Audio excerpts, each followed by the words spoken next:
Hello, hello, everyone. This is Aeriol with Healing Body, Mind, and Soul.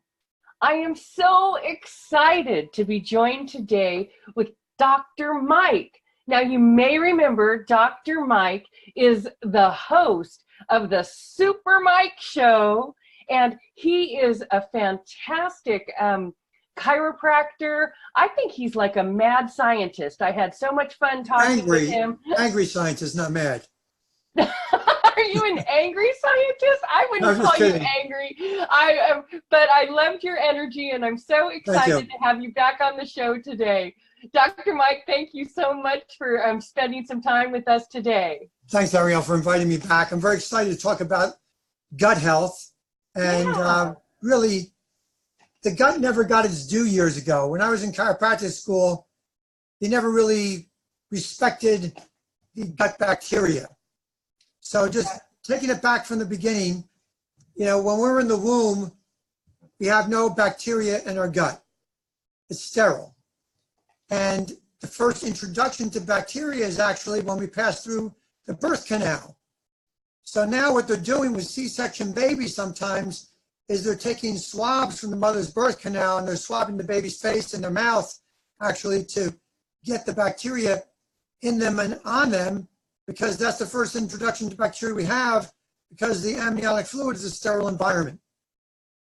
Okay. So you look like you never heard that before. I have never heard that. You're blowing my mind already, as you always do, Dr. Mike. I love it when you... Oh, thanks. So everything that we get out, everything that goes into our mouth, kids touch things and they put their hands in the mouth. And one thing that parents have to be careful of, though, is that you might have seen the commercial with the mother.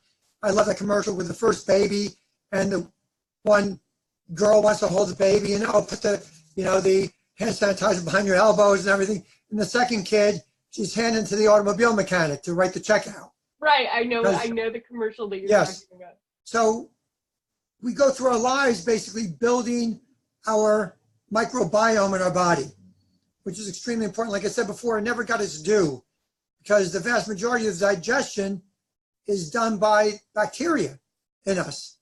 And just the basic balance is that we have good bacteria, we have bad bacteria, we have viruses, we have fungus, or fungi. Maybe I'm a fun guy, people, you're a fun girl, and protozoa.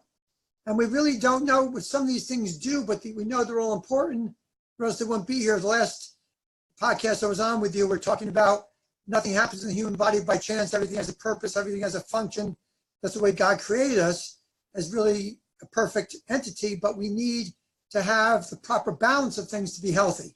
The environment. And basically, excesses and deficiencies cause us to be outside of our perfect balance of health. So we need a good balance of bacteria in us and on us to be healthy. The figures I saw, about 85% beneficial to 15% pathological. You can think of the beneficial as being the jail guards, and the pathological, the inmates. You need a lot of jail guards to take care of the inmates. Okay, and I like this to know. So what we need to do is we have to make sure we keep that healthy bacteria above 85%. Like I said, it starts from when we're born and getting to populate. It's one of the reasons why I know that for every medical procedure, like a colonoscopy, you have to weigh the risks and the benefits. Actually, I just received an email today with a bunch of questions, because with my social media, I've asked Dr. Mike a bunch of questions people ask about things. And are mammogram safe? Somebody was asking me today. Well, the only safe radiation exposure is 0. But then with any medical procedure, you have to weigh the risks and the benefits. If the information you can obtain is worth the risk, then it's worth it. But life is a giant game of chance. And colonoscopy is like that, because there's a chance people could get a perforated colon having a colonoscopy. A small chance, but they also could get an infection. But the thing I don't like about colonoscopies is that we're basically depopulating our colon. With the when you do the cleanse, you're flushing everything out. You have some residual bacteria left in there, though, but you're getting rid of the lion's share of bacteria. And with C. diff now, Clostridium difficile, is a big problem in hospitals with hospital-borne infections.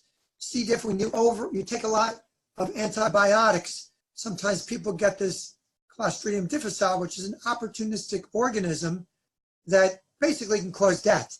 And what they do is they have a fecal bacterial transplant where they take, now, I'm not by you, but giving up a kidney or giving up part of your liver, that's a big deal. But giving up poop, of course, giving up poop is not such a big deal. So they take basically poop from a healthy person, mix it with saline, and do like an enema on a person that has C. diff.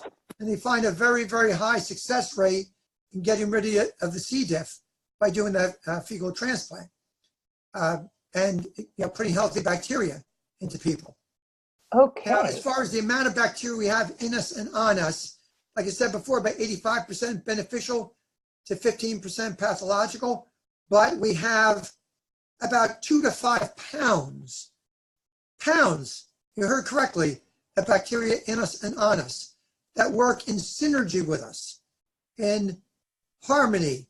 There's a symbiosis going on because we provide food and the bacteria provides a lot of digestion for us, and serotonin, the feel-good hormone serotonin.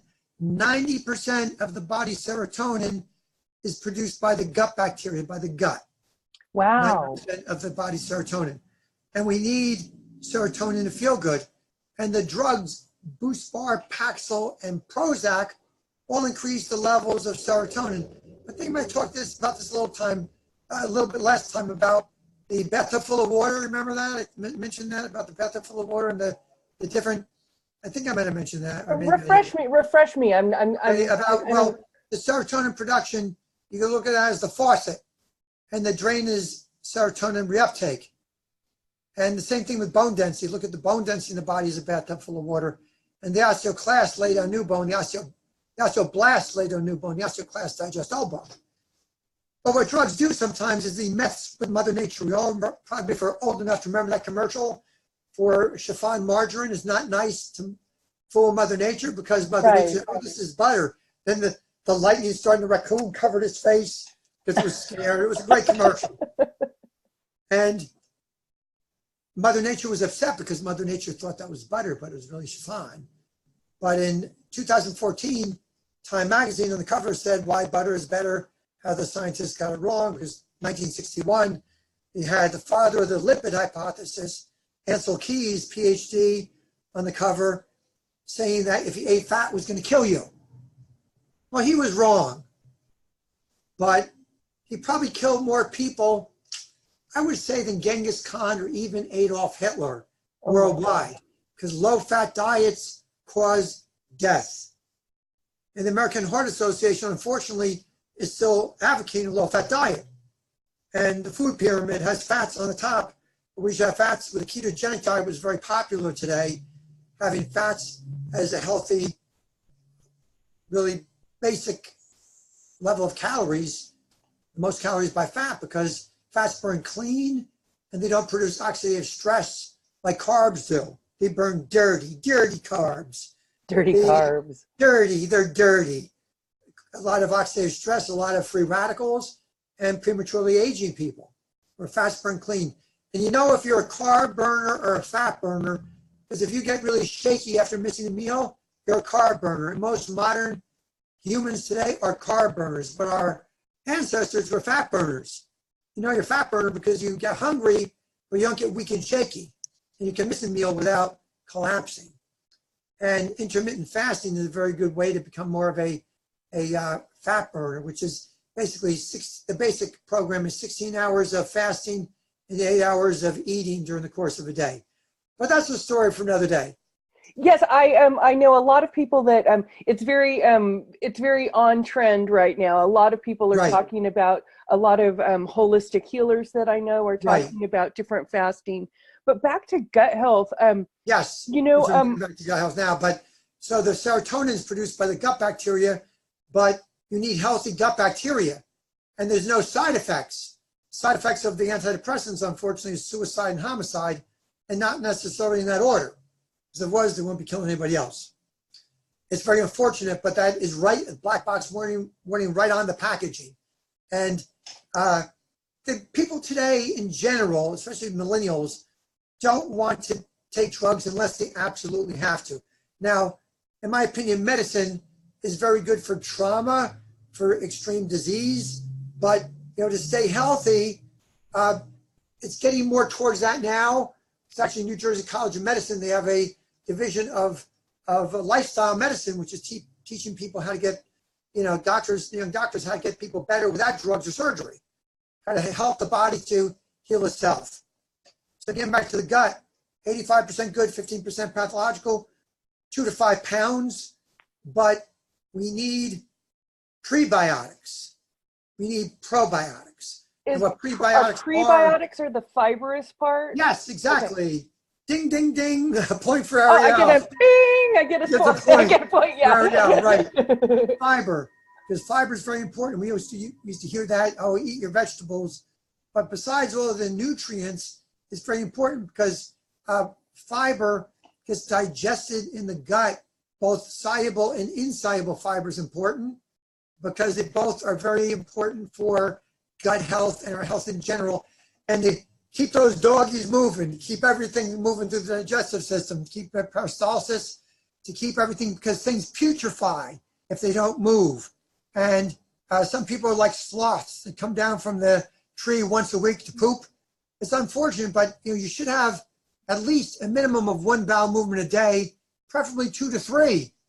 And one of the questions that somebody asks, how do you know your bowel movements are healthy? Well, first of all, you have to have a frequency of bowel movements. Second, if they don't really stink, it's healthier if they don't really smell very badly.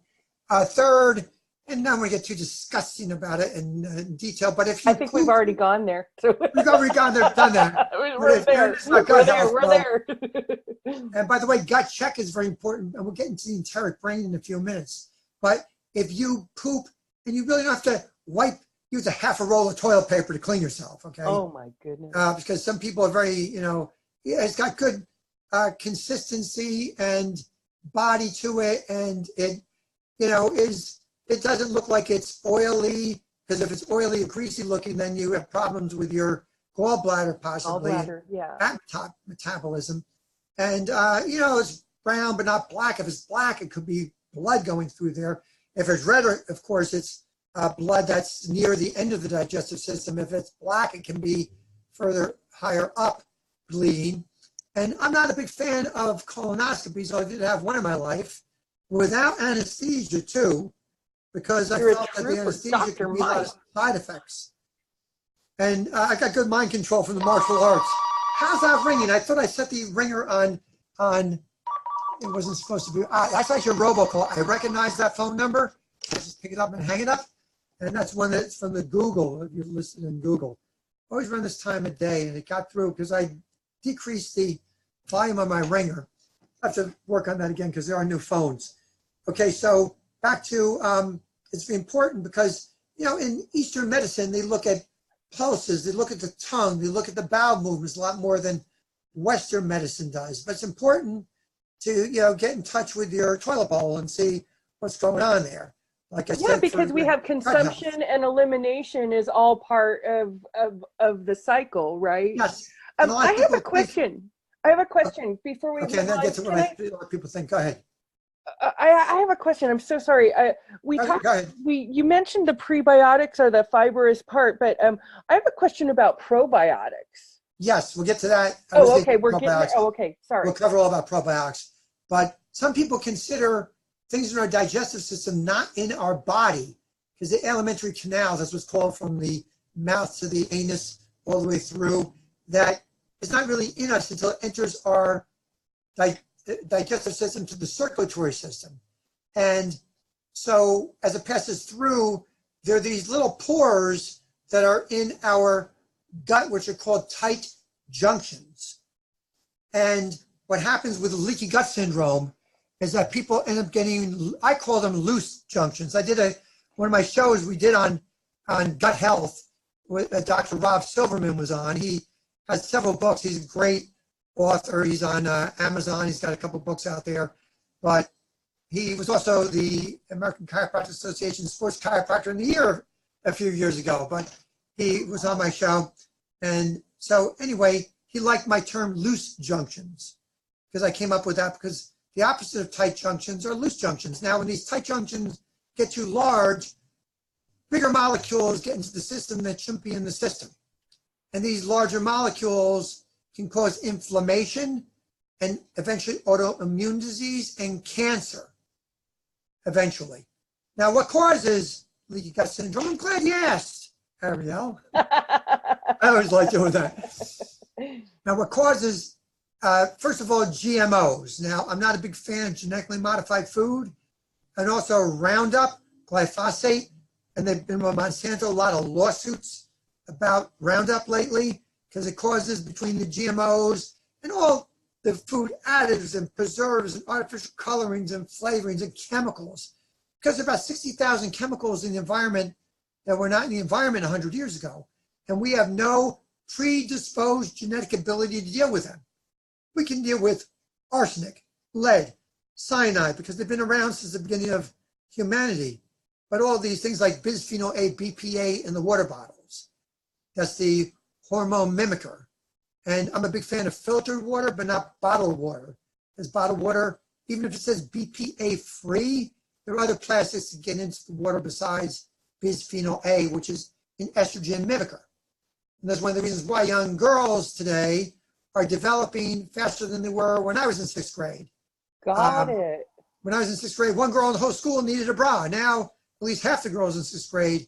I never did a study on this, you have to understand, but I'm just guessing. Thank goodness. I'm glad you didn't do a study on it. Okay, very good.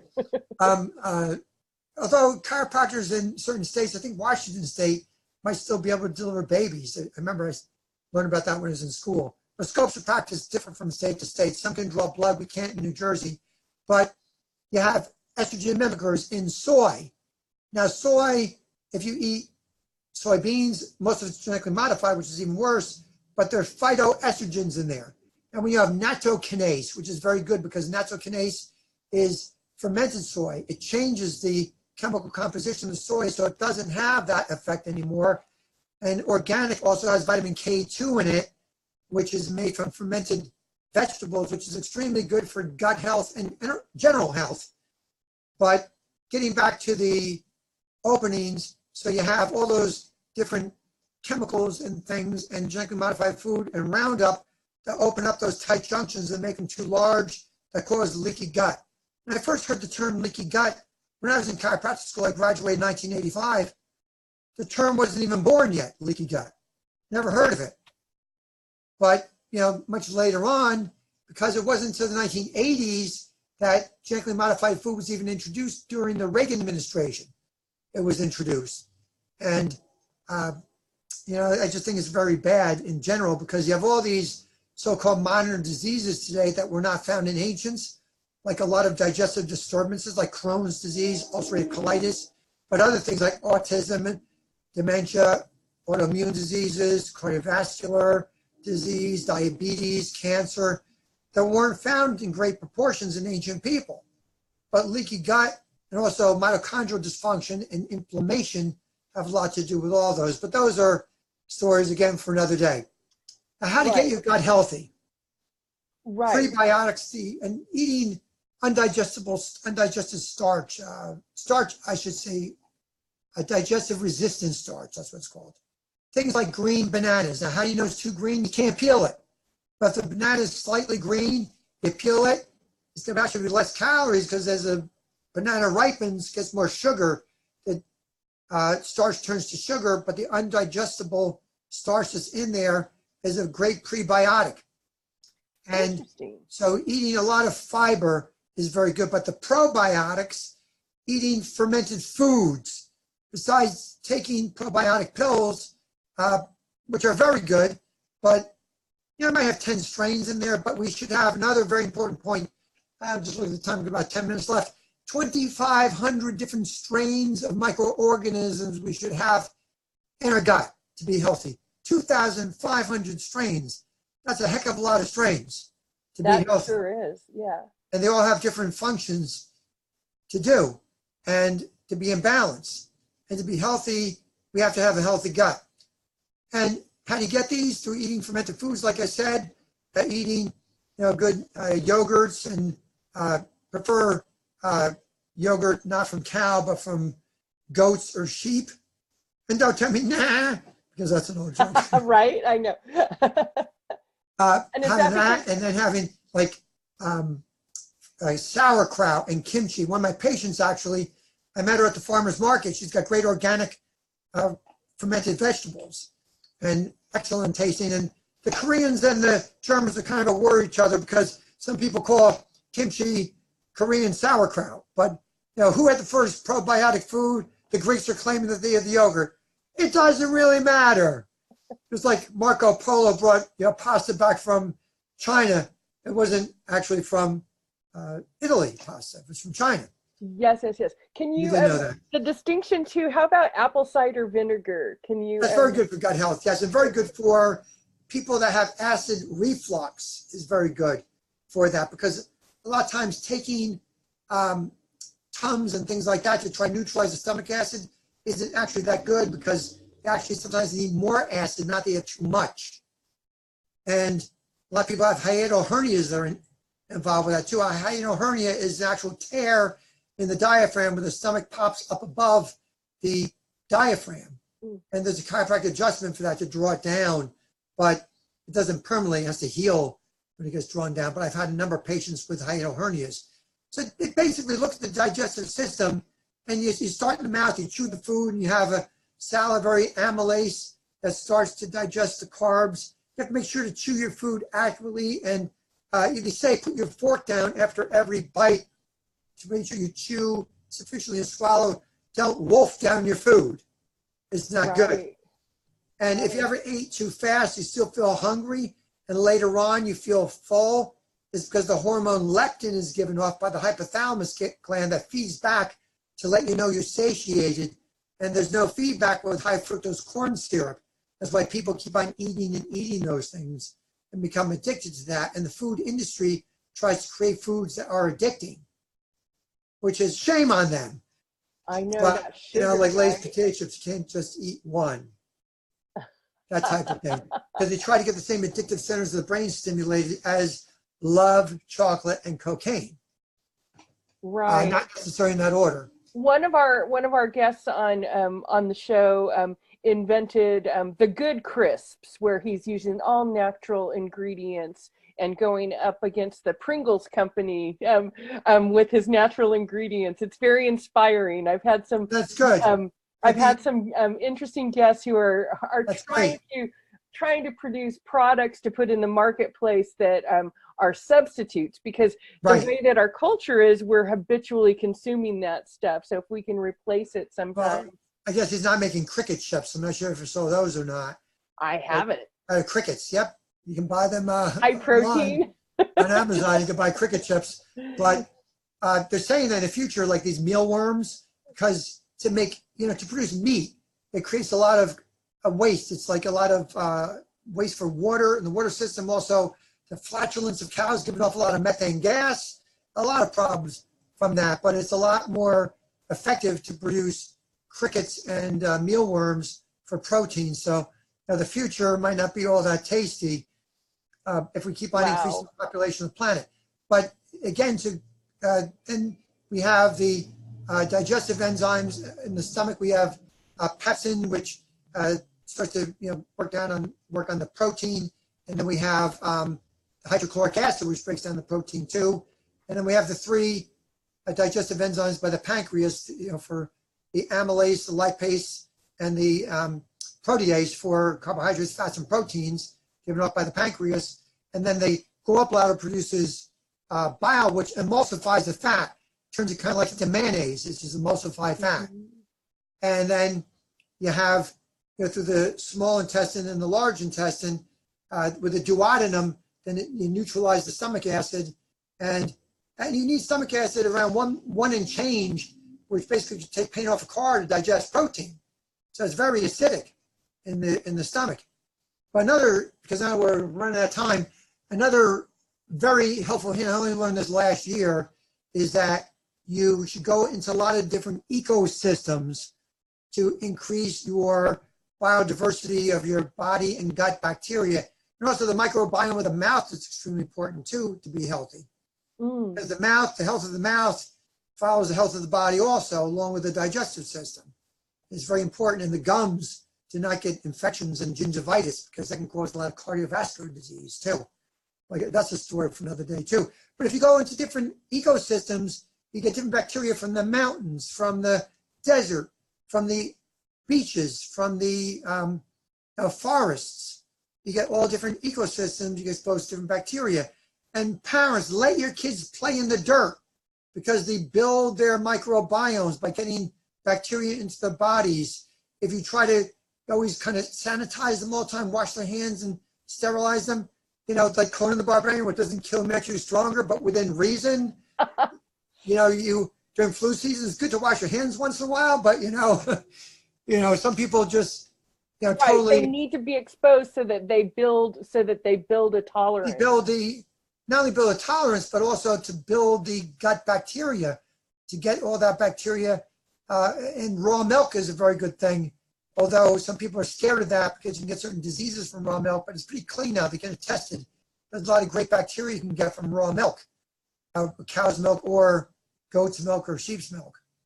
That's interesting. I was going to ask you, I had my list of, so you mentioned that you do think that yogurt is a good source of probiotics for gut health.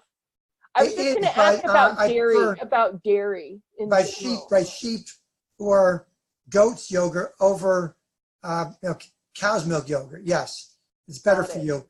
Because in general, I'm not big on dairy, because I think we could do well without dairy. But another question somebody asked me in the list of questions I just looked at before I went on with you about if you can really be healthy on a plant-based diet. And you can. There's a lot more difficult to be healthy in a plant-based diet, to get, you know, good proteins into our body, because we need, you know, protein for all kinds of things in our body. And you know, to be healthy, we have to have amino acids, as it builds, you know, our muscle tissue and a lot of other things. And enzymes are made of proteins. What other questions you have? Because I know we're running close to. That's about it. I wanted to ask about the pre and probiotics. I think you covered most of the questions that I had jotted down. You are super great. You cover a lot of terrain. I know, you know, Dr. Mike, I have a great friend who is for years and years and years has been an herbalist and nutritionist, and she's very concerned because her son and daughter-in-law have the grandkids on all plant-based diet, and she's so worried about that the kids are gonna not have enough nutrition. Do you have any words of advice for my friend there? On one show that I had on, I had Dr. Fred Bishy on, he's 90 years old this month, and he's been a vegan for 60 years, and he is very healthy. He looks about 20 years younger than he is. Amazing, yeah. But it is, you have to really know what you're doing though, because you have to mix your vegetables and get enough protein to make sure to get certain amino acids that are there. And even with people that eat meat, for example, with eggs, when you're cooking egg, the amino acid cysteine is changed. You don't get that amino acid in a cooked egg. They do in a raw egg. That's why these bodybuilders eat raw eggs, because of the cysteine. But then also raw egg will rob your body of biotin, which is another important nutrient. So the problem is that whenever you do things in extreme, you know, things get a little crazy, and everything in moderation, like the grandmothers used to tell people, you know, in moderation, you know, the Goldilocks thing, not too hot, not too cold, just right. But you should see a good nutritionist, the plant-based diet, to make sure they don't have any deficiencies, because, you know, with certain B vitamins too, you might get deficient in, but it's a learning process. And Dr. Gundry has a lot of plant-based diets, a good book by Dr. Gundry.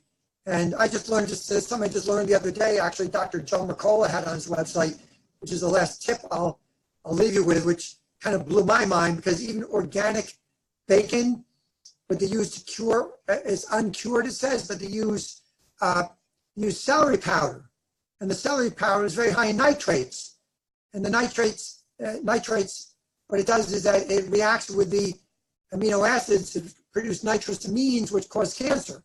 So even organic bacon isn't good for you, he was saying, which kind of blew my mind, because people think if they get some organic, it's uncured and it's used celery powder. But But when you eat celery, it's good for you because even though it has some of these, chemical compounds in there, the nitrites that are bad, there's enough antioxidants in there to kind of balance that. But when you make the celery powder, the antioxidants are kind of, lose their vigor. So then you don't have that balance. Because basically, whenever you eat something like orange juice, as opposed to eating an orange, eating an orange is okay because it's got the fiber in there and it releases into the digestive system more slowly. But drinking orange juice, it's just as bad with the sugar content as Coca-Cola.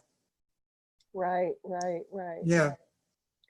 Dr. Mike, I super appreciate your passion. I super appreciate your mad scientist or angry scientist mind. I love all of your expertise, and I'm sure my listeners really benefit from you tuning in and sharing this stuff with us. Can you please share your website and how our listeners can get hold of you if they would like to?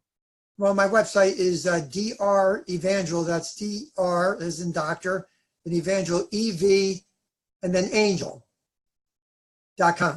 drevangel.com. Right. Just think about the TV evangelist without the S. That's what You're kind of like that, yeah. It's kind of like that. Yeah. And what about your Super Mike show? How's that going? Yes, the Super Mike show, America's Holistic Hero. It's going to be on Roku. It's going to be released sometime during the fourth quarter. All 11 episodes from the first season. They're in the can, ready to be released. And that you have to have Roku and download the Streaming Health TV channel, which is a free download. And then I'll be on that. Can't wait to check it out. Dr. Mike, thank you again for being on. Thank you, Aeriol. And everybody, until next time, happy healing.